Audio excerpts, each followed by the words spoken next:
নমস্কাৰ তোমালোক সকলোকে স্বাগতম জনাইছো তোমালোকৰ চেনেল জ্ঞান অম্পিটিশ্যনলৈ আজি তোমালোকৰ মাজলৈ এটা ভেৰি ইনফৰ্মেল ভিডিঅ' লৈ আহিছো আৰু ভিডিঅ'টোত এটা প্ৰশ্নৰ উত্তৰ দিবলৈ আহিছো প্ৰশ্নটো তোমালোকৰ মাজৰে কেইবাজনেও মোক সুধিছে আৰু ক্লাছতো আগতে মই এই প্ৰশ্নটো পাই থাকো আৰু বিশেষকৈ মোৰ ভতিজা এজন কেইদিনমান আগত মেট্ৰিক মানে পৰীক্ষা দি উঠিছে সি মোক প্ৰশ্নটো সুধিছে আৰু সি প্ৰশ্নটো সুধোতে মই মানে এটা নতুন ইনসাইট এটা পালো নতুন এটা দিশ পালো প্ৰশ্নটোৰ উত্তৰত সেয়েহে মই ভাবিছো যে তোমালোককো সেই দিশটো জনাই দিয়া ভাল প্ৰশ্নটো অলৰেডি তোমালোকে মানে থাম্বনেইলত দেখিছা বা টাইটেলত দেখিছা তো প্ৰশ্নটো হ'ল যে ম্যাথমেটিক্স কেনেকৈ পঢ়িব লাগে সো ম্যাথমেটিক্স কেনেকৈ পঢ়িব লাগে এই প্ৰশ্নটো মই আগতে বৰ মানে এটা বেয়া কোৱেশ্চন বুলি ভাবিছিলো এটা লেজিট কোৱেশ্চন নহয় কাৰণ এটো কেনেকুৱা ধৰণৰ প্ৰশ্ন হ'ব পাৰে যে ম্যাথমেটিক্স কেনে পঢ়িব লাগে যেনেকৈ বেলেগ সাবজেক্ট পঢ়া যেনেকৈ ফিজিক্স পঢ়া যেনেকৈ কেমিষ্ট্ৰি পঢ়া যেনেকৈ সোশ্যাল সায়েন্স পঢ়া তেনেকৈ পঢ়া হয় নে নহয় কিন্তু লাহে লাহে মই দেখিলো যে আজিকালিৰ যিবোৰ ষ্টুডেন্ট আছে সেই ষ্টুডেন্টবোৰে বেলেগ সাবজেক্টৰ নিচিনাকৈ ম্যাথমেটিক্সটো নপঢ়ে ফৰ এক্সাম্পল তোমালোকে সোশ্যাল সায়েন্স কেনেকৈ পঢ়া বা তোমালোকে ইংৰাজী কেনেকৈ পঢ়া তোমালোকে কি কৰা প্ৰথমে চেপ্টাৰটো পঢ়ি লোৱা হয়নে নহয় চেপ্টাৰটো পঢ়ি তাত কি কৈছে বুজিবলৈ চেষ্টা কৰা এবাৰৰ জায়গাত দুবাৰ পঢ়া তিনিবাৰ পঢ়া তাৰ পাছত তুমি যিখিনি এক্সাৰসাইজ আছে যিখিনি অনুশীলনী আছে সেই অনুশীলনীৰ কোৱেশ্চন বিলাক কৰিবলৈ চেষ্টা কৰা নিজে নিজে কৰিবলৈ চেষ্টা কৰা অফ কোৰ্স সাধাৰণতে কিহৰ কাৰণে নিজে নিজে কৰিব বুলি কৈছো কাৰণ তোমালোকে সোশ্যাল সায়েন্সৰ সাধাৰণতে টিউশন নোলোৱা এতিয়া লক্ষ্য কৰিবলগীয়া কথা এটো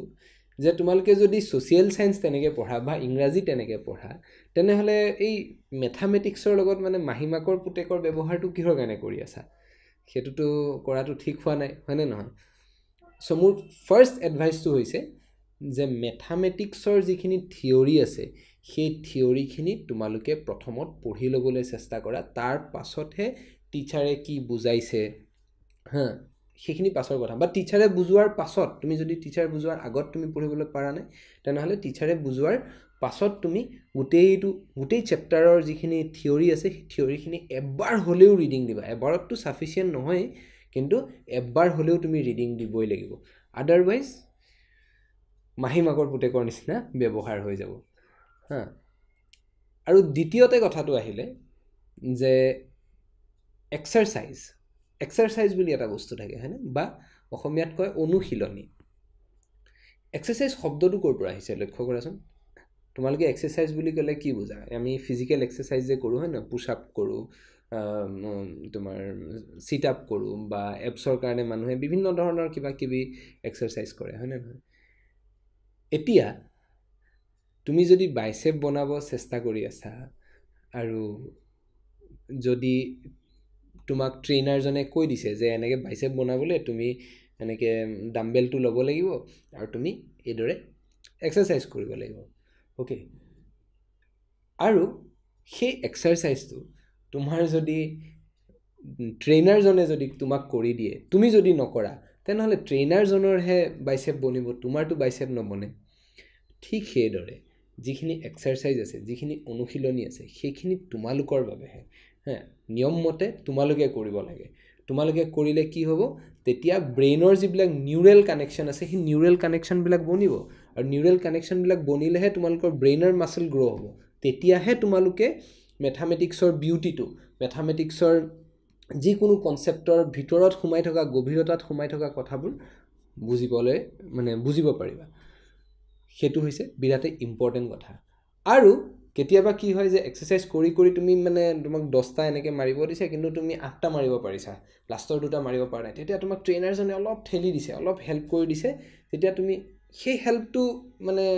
কনসিডাৰেবল তুমি গোটেই এক্সাৰসাইজৰ কেইটামান কোৱেশ্চন কৰিব পৰা নাই তেতিয়া মই তোমাক হেল্প কৰি দিলো তোমাৰ টিচাৰে তোমাক হেল্প কৰি দিলে দ্যাট ইজ কনসিডাৰেবল বাট ফাৰ্স্ট এটেম্পটত তুমি নিজে কৰিবলৈ চেষ্টা কৰিবই লাগিব তেতিয়াহে ব্ৰেইনৰ নিউৰেল কানেকশন বিলাক বনিব তেতিয়াহে ম্যাথমেটিক্সৰ বিউটিটো দেখা পাব পাৰা not only mathematics physics chemistry biology যিকোনো বস্তুৰে বিউটিটো তেতিয়াহে দেখাবা তুমি নিজেই বস্তুবিলাক বিচাৰিবলৈ জানিব লাগিব নিজে বিচাৰিলে নিজৰ পথটো বিৰাট ধুনীয়া হয় টিচাৰে দেখাই দিয়া পথতকে নিজৰ পথটো নিজৰ এপ্ৰোচটো কেনেকৈ তুমি প্ৰবলেম এটা মানে এপ্ৰোচ কৰি আছা কিদৰে প্ৰবলেমটোক তুমি সলভ কৰিব চেষ্টা কৰিছা সেই এপ্ৰোচটো নিজৰ এপ্ৰোচ হ'লে বিৰাটেই ধুনীয়া লাগে আৰু তেতিয়া সেইটো এটা বৰ ছেটিছফাইং মোমেণ্ট হয় ঠিক আছে সো আজি ভিডিঅ'টো বৰ বেছি দীঘলীয়া নকৰোঁ আশা কৰোঁ কিবা এটাতো শিকিব পাৰিলা আৰু এনেকুৱা ধৰণৰ তোমালোকৰ কিবা কোৱেশ্চন থাকিলে মোক কমেণ্ট বক্সত জনাব পাৰা